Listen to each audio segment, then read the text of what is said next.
Anticipate को हिंदी में कहते हैं पूर्वानुमान लगाना, और इंग्लिश में टू इमेजिन और expect that something will happen, ऐसा सोचना, ऐसा अनुमान लगाना या ऐसी उम्मीद रखना कि कुछ होने वाला है। एग्जाम्पल्स देखते हैं कैसे यूज करते हैं ऐसे सेंटेंसेस में। The job was harder than I anticipated, जो जॉब है, जो नौकरी है, वो उससे बहुत ज़्यादा डिफ़िकल्ट है, बहुत ज़्यादा मुश्किल है जितना मैंने अनुमान लगाया था। एक और एग्जांपल देखिए, we don't anticipate any major problems, हम किसी बड़ी समस्या का अनुमान नहीं लगाते हैं। नेक्स्ट वर्ड है अपेरेंटली। अपेरेंटली को हिंदी में कहते हैं जाहिर तौर पर, और इंग्लिश में used to say you have read or been told something although you are not certain it is true, ऐसा कुछ कहना या ऐसा कुछ पढ़ना जो आपको भी नहीं पता है कि वो सच है या नहीं है, उसे कहते हैं अपेरेंटली। एग्जाम्पल्स देखते हैं कैसे यूज करते हैं अपेरेंटली को सेंटेंसेस में। Apparently they are getting divorced soon, जाहिर सी बात है कि वो डाइवोर्स ले रहे हैं, वो तलाक ले रहे हैं बहुत जल्दी। एक और एग्जाम्पल देखिए, अपेरेंटली दैट्स नॉट करेक्ट, जाहिर सी बात है ये सही नहीं है। ठीक है, चलिए नेक्स्ट वर्ड देखते हैं बैटल। बैटल को हिंदी में कहते हैं युद्ध, और इंग्लिश में a fight between armed forces, सशस्त्र बलों के बीच में लड़ाई, उसे कहते हैं बैटल। एग्जाम्पल्स से देखते हैं कैसे यूज करते हैं इसे सेंटेंसेस में। The worst battle is the one that goes on between your heart and your mind, you never know which one to listen to, वो लड़ाई जो आपके दिल और दिमाग पर बैठ जाती है और आपको नहीं पता होता कि आपको किसकी सुननी चाहिए, अपने दिल की सुननी चाहिए, अपने दिमाग की सुननी चाहिए, वो सबसे भयानक लड़ाई, सबसे भयानक युद्ध होता है। एक और एग्जाम्पल देखिए, I had a battle with my conscience, मेरी अंतरात्मा से लड़ाई हुई थी। नेक्स्ट वर्ड देखते हैं डांसर। डांसर को हिंदी में कहते हैं नर्तकी, और इंग्लिश में someone who danced either as a job or for pleasure, ऐसा इंसान, ऐसा व्यक्ति जो नृत्य करता है, या तो वो उसका काम है या फिर वो अपनी खुशी के लिए करता है, उसे कहते हैं डांसर। एग्जाम्पल्स देखते हैं कैसे यूज करते हैं इसे सेंटेंसेस में। He wants to be the best dancer in his class, वो बनना चाहता है सबसे अच्छा डांसर, सबसे अच्छा नृत्य करने वाला अपनी क्लास का। एक और एग्जाम्पल देखिए, I want to become a ballet dancer, मैं बैले डांसर बनना चाहती हूँ। आप सबको नोरा फतेही तो याद नहीं आ रही है? चलिए नेक्स्ट वर्ड देखते हैं इकोनॉमिक। इकोनॉमिक को हिंदी में कहते हैं आर्थिक, और इंग्लिश में related to trade, industry and money, किससे संबंध रखती है? ट्रेड से, आदान प्रदान से, इंडस्ट्री से, जो बिजनेस वगैरह होते हैं उनसे, या फिर पैसों से, उसे कहते हैं इकोनॉमिक। एग्जाम्पल्स देखते हैं कैसे यूज करते हैं इसे सेंटेंसेस में। There will be an economic crisis at the end of this year, इस साल के अंत में एक आर्थिक संकट आएगा। एक और एग्जाम्पल देखिए, the country is in a bad economic state, जो एक देश की, किसी देश की क्या है, आर्थिक व्यवस्था है, आर्थिक स्थिति है, वो बहुत ज्यादा खराब है। नेक्स्ट वर्ड है फेथ, जिसे हिंदी में कहते हैं आस्था या विश्वास, किसी के ऊपर बहुत ज्यादा विश्वास या बहुत ज्यादा भरोसा, उसको कहते हैं फेथ।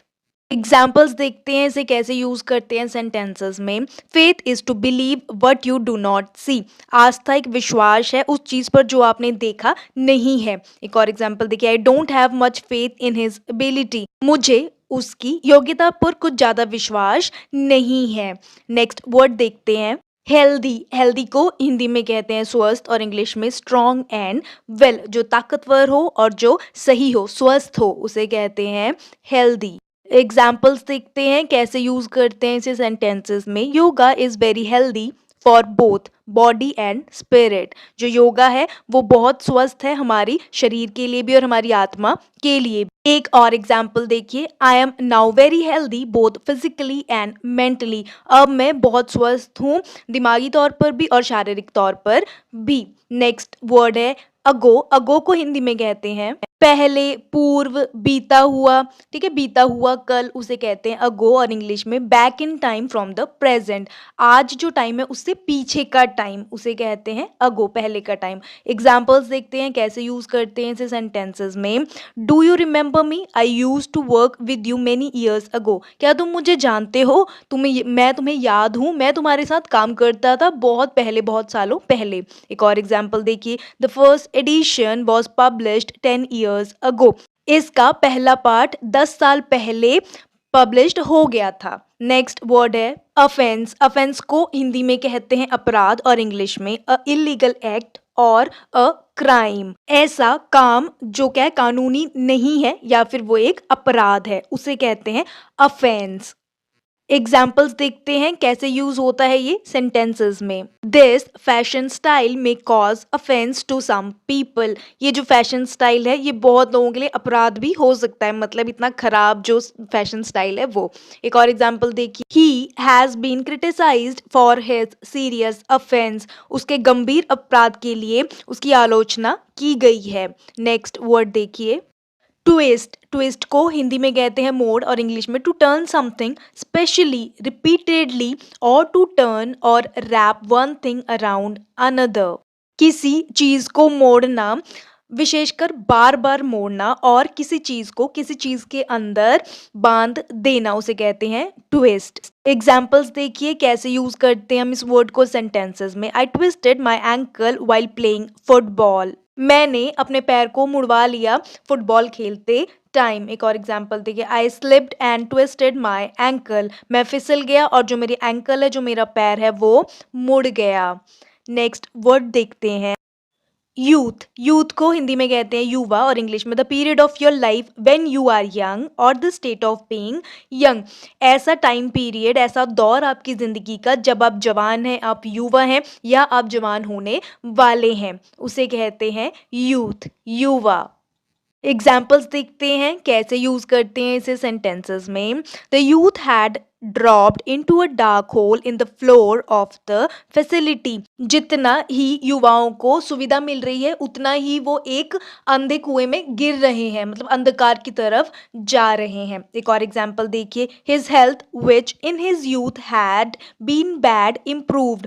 उसकी हेल्थ, उसका जो स्वास्थ्य, जो जब वो युवा था, जवान था, जो तब खराब थी, अब वो धीरे धीरे सुधर रही है। नेक्स्ट वर्ड है यूजलेस, जिसे हिंदी में कहते हैं बेकार, व्यर्थ, निष्फल और इंग्लिश में that does not work well या फिर that does not achieve anything. ऐसा कुछ जो बिल्कुल अच्छा काम नहीं करता है या ऐसा कोई जिसने अपनी जिंदगी में कुछ भी अचीव ना किया हो, कुछ भी मुकाम नहीं पाया हो, कुछ भी हासिल नहीं किया हो, उसे कहते हैं useless.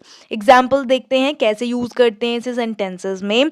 This action is absolutely unnecessary and useless. ये जो एक्शन तुमने लिया है, जो काम तुमने किया है, ये बिल्कुल यूजलेस है, किसी काम का नहीं है, बेकार है। एक और एग्जाम्पल देखिए, it seems that all my efforts are useless.